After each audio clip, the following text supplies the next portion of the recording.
The book of the prophet Zechariah. The book is set after the return of the exiles from Babylon to Jerusalem, and we're told in the book of Ezra that Zechariah and Haggai together challenged and motivated the people to rebuild the temple and look for the fulfillment of God's promises. Now, long ago, Jeremiah the prophet had said that Israel's exile would last for 70 years, and that afterwards God would restore his presence to a new temple and bring his kingdom and the rule of the Messiah over all nations. The dates at the beginning of this book tell us that those 70 years are almost up. But life back in the land was hard, and it seemed like none of these promises were going to come true. Why? And the book of Zechariah offers an explanation.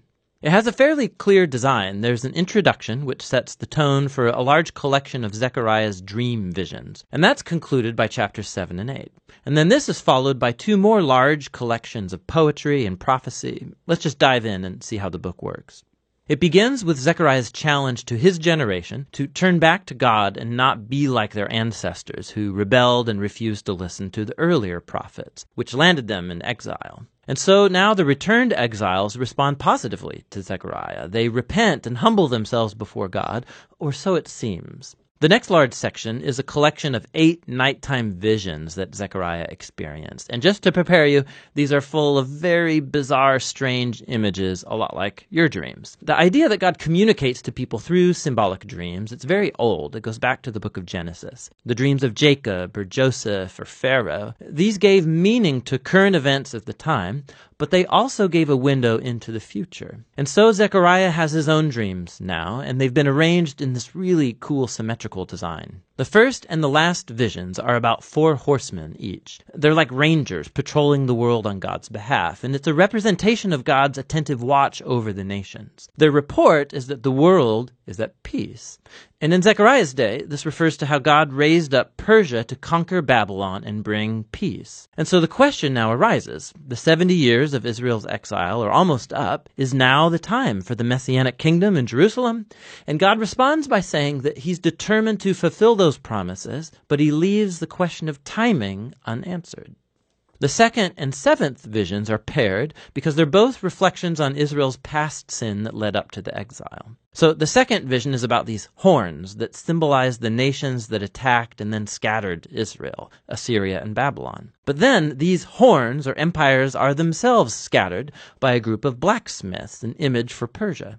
The 7th dream is about a woman in a basket, and we're told that she's a symbol of the centuries of Israel's covenant rebellion. And then this woman is carried off to Babylon by other women who carry the basket flying with stork wings. This is so strange. The 3rd and 6th visions are paired as they're both about the rebuilding of a new Jerusalem. So a man is measuring the city. It's an image of God's promise that Jerusalem will be rebuilt and become a beacon to the nations who will join God's people in worship. And then the 6th dream is about a scroll that flies around the new Jerusalem, punishing thieves and liars. The idea being that the new Jerusalem is a place that's purified from sin by the scriptures. The 4th and 5th visions are at the center of this collection, and they're about the 2 key leaders among the returned exiles. So Joshua, the high priest, and then Zerubbabel, the royal descendant of David. So Joshua had been symbolically wearing Israel's sin in the form of these dirty clothes. But then those are taken off, and he's given new clothes and a new turban, a symbol of God's grace and forgiveness. And then an angel tells Joshua that if he remains faithful to God, he will lead his people, and Joshua will become a symbol of the future Messianic king. The other vision is about 2 olive trees that supply oil to this elaborate gold lamp, which itself is a symbol of God's watchful eye over his people. And these 2 trees symbolize the 2 anointed leaders, Joshua and then Zerubbabel, who's leading the temple rebuilding efforts. And God says that success will not come to this new temple if it's the result only of political maneuvering. Rather, these 2 leaders must be dependent upon the work of God's Spirit.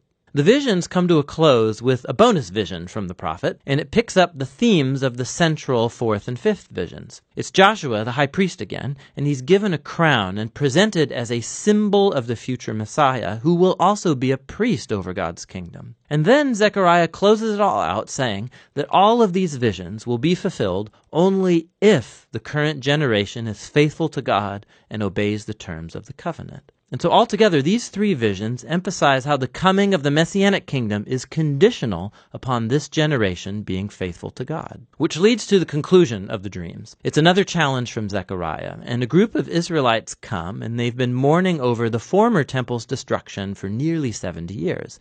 And they ask him, is it time to stop grieving? I mean, is God's kingdom going to come very soon? And Zechariah again reminds them of how their ancestors rejected God's call through the prophets, which led to the exile. And so he challenges them too. He says, this generation will see the Messianic kingdom only if they pursue justice and peace and remain faithful to the covenant. So in other words, Zechariah reverses their question. He asks, are you going to become the kind of people who are ready to receive and participate in God's coming kingdom? And that question is left just hanging there. The people don't answer, and the book just moves on.